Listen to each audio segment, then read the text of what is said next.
जय हिंद दोस्तों। कैसे हैं आप लोग? उम्मीद करते हैं आप लोग स्वस्थ होंगे, मस्त होंगे। तो आज हम शुरू करने वाले हैं जो सर्कुलेशन आपको जो पढ़ा रहे हैं उसी का पार्ट नंबर 4, जिसमें हम पढ़ेंगे रक्त समूह के बारे में। अभी तक हमने क्या क्या पढ़ लिया है? तो अभी तक हमने जो पढ़ा है वो पढ़ा है क्या? आरबीसी के बारे में पढ़ा है, डब्ल्यूबीसी के बारे में पढ़ लिया, प्लाज्मा के बारे में पढ़ लिया, रक्तदाब के बारे में पढ़ लिया, और इसके अलावा सिरा के बारे में पढ़ा, धमनी के बारे में पढ़ा, हृदय के बारे में पढ़ा। तो इतना हम लोग जो है कि ब्लड सर्कुलेशन वाले चैप्टर में हम लोगों ने पढ़ चुका है। तो आज हम बात करेंगे रक्त समूह। अब रक्त देखने में एक जैसा तो लगता है, परंतु एक जैसा होता नहीं है। ना होने का कारण कि सभी का जो ब्लड है वो मैच नहीं करता है। जिस तरह से देखते हो ना कि इंसान का जो चेहरा है वो मैच नहीं करता है, ठीक उसी तरह से तो हमारा ब्लड ग्रुप भी नहीं मिलेगा, है ना। जो हमारे अंदर जो ब्लड है उसको मैच नहीं करेगा। अगर जेनेटिक तौर पे देखा जाए, अगर आनुवांशिक रूप से देखा जाए, तो जो रक्त है वो भी अलग होगा। नहीं तो अगर ऐसा नहीं होता तो रक्त जो है कि किसी भी इंसान को चढ़ाया जा सकता है ना।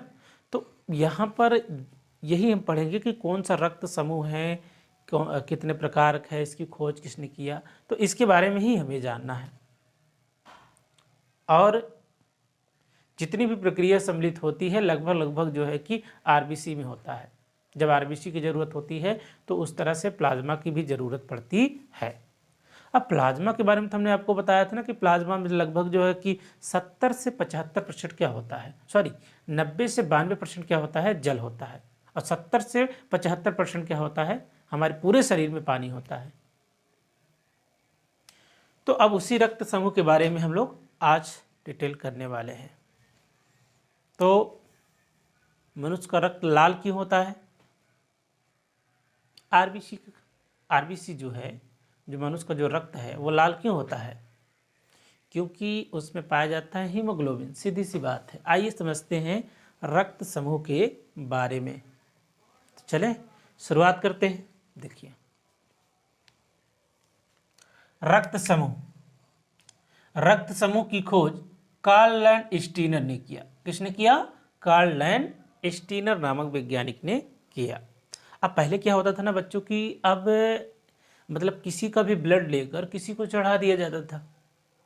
तब तो ये ज्ञात ही नहीं था कि अगर किसी का भी ब्लड चढ़ा देंगे तो उसका जो ब्लड है जो उसको रिसीव कर रहा है उसका ब्लड क्लॉट कर जाता था और इंसान मर जाता था।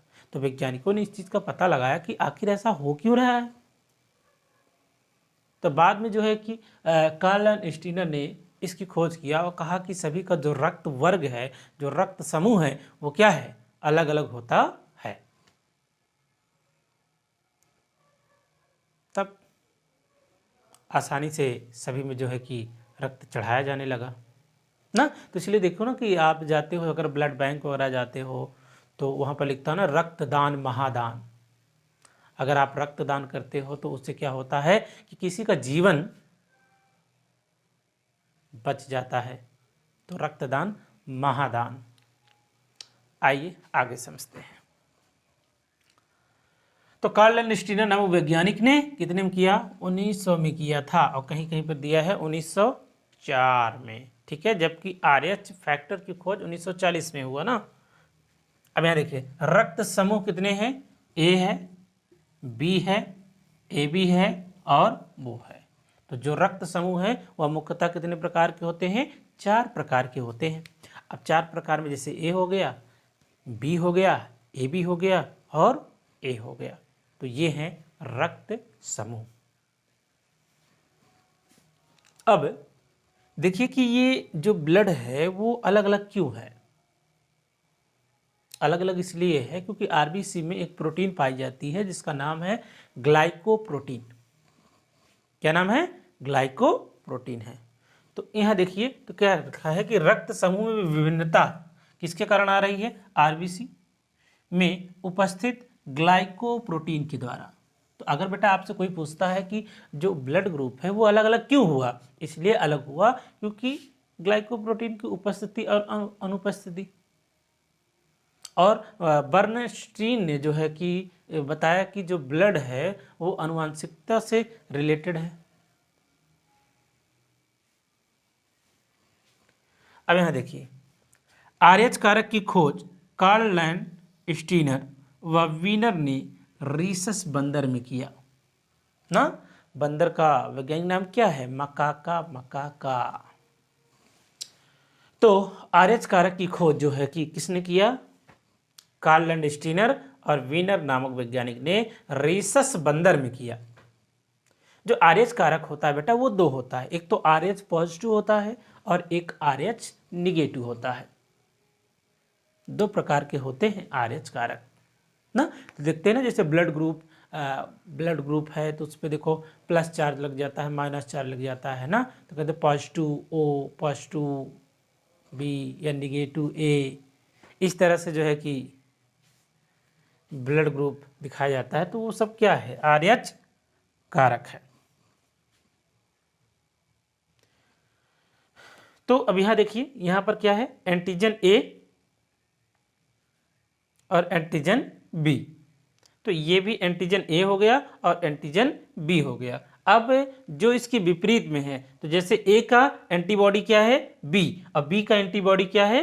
ए है। अर्थात कहने का मतलब है जो ए वाला है वो कभी भी बी को नहीं चढ़ाया जा सकता है, लेकिन जो बी वाला है वो ए को नहीं चढ़ाया जा सकता है। दोनों एक दूसरे क्या हैं? एंटीबॉडी हैं, लेकिन हैं दोनों एंटीजन। ये भी एंटीजन है और ये भी एंटीजन है, लेकिन ए का एंटीबॉडी क्या है? बी है, और बी का एंटीबॉडी क्या है? ए है। बात यहां पर क्लियर है? रक्त समूह, तो रक्त समूह की खोज किसने किया? कार्ल लैंडस्टीनर ने किया। कितने में? 1900 में किया। जबकि ब्लड ग्रुप कितने हैं? 4 हैं। कितने हैं? 4। तो 4 ब्लड ग्रुप हैं, तो उसमें से ए है, बी है, ए बी है और ओ है। और ये इनमें विभिन्नता क्यों होती है? विभिन्नता ग्लाइकोप्रोटीन के कारण होती है। और आरएच फैक्टर की खोज कार्ल लैंडस्टीनर और वीनर ने किया। किस बंदर में? बंदर का नाम क्या था? रीसस बंदर में किया। जबकि यहां बताया कि एंटीजन ए है और एंटीजन बी, तो ए का एंटीबॉडी बी है और बी का एंटीबॉडी ए है। यहां तक क्लियर है? यहां तक किसी प्रकार की कोई दिक्कत नहीं है ना बच्चे? आगे बढ़े,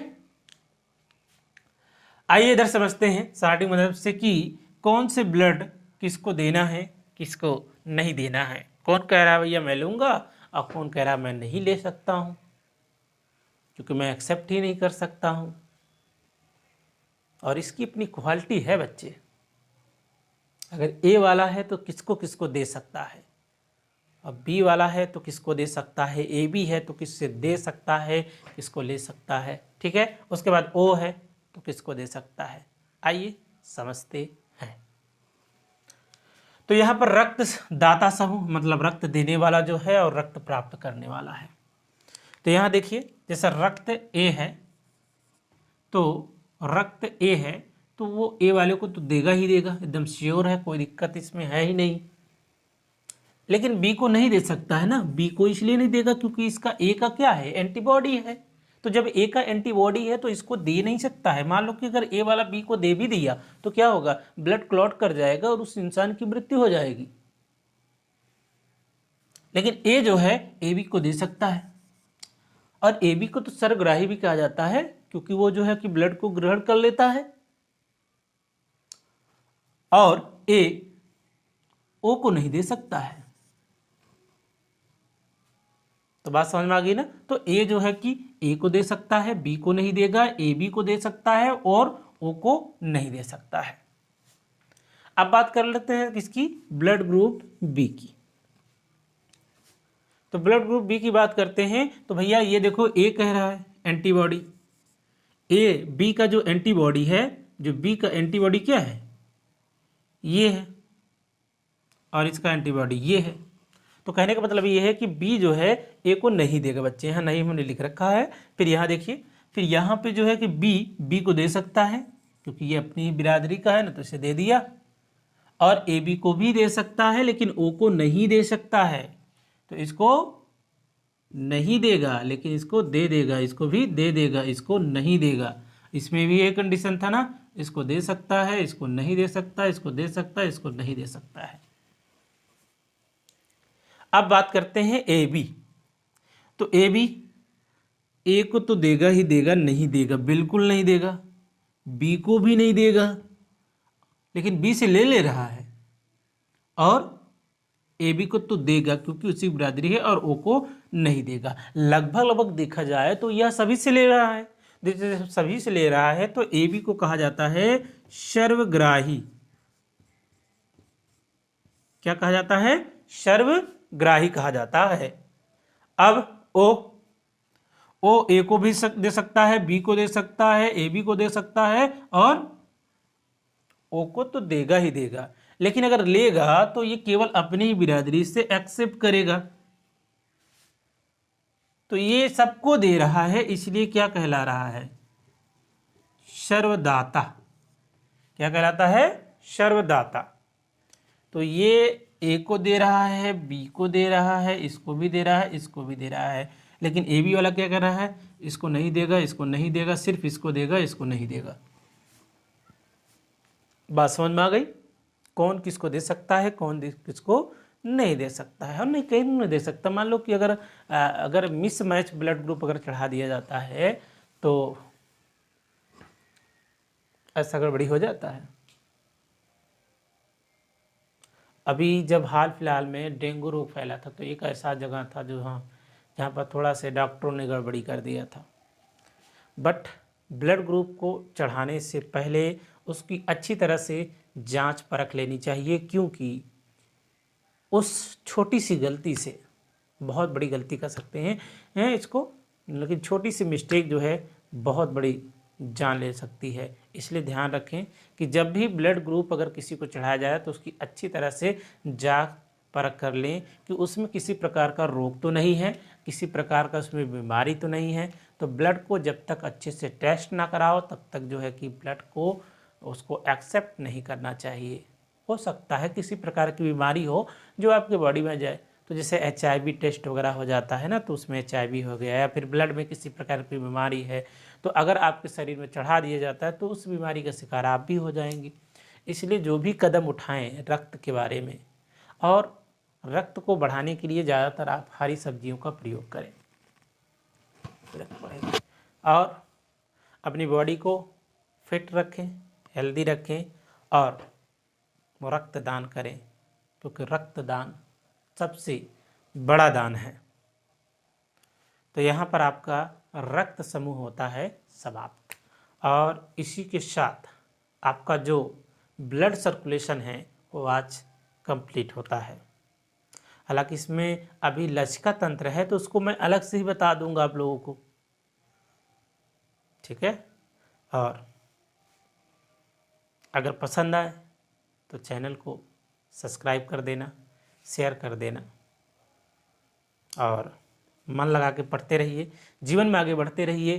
तो यहाँ किसी प्रकार की कोई दिक्कत नहीं है बच्चे। अगर किसी भी प्रकार की समस्या है तो कमेंट करके उसमें पूछ सकते हैं, बता सकते हैं, और चैनल को शेयर ज़रूर कर देना बच्चे। तो आज के लिए इतना बहुत है, मिलते हैं अगली क्लास में एक नई क्लास में, ठीक है, उसी जोश और खरोश के साथ। तब तक के लिए जय हिंद, जय भारत।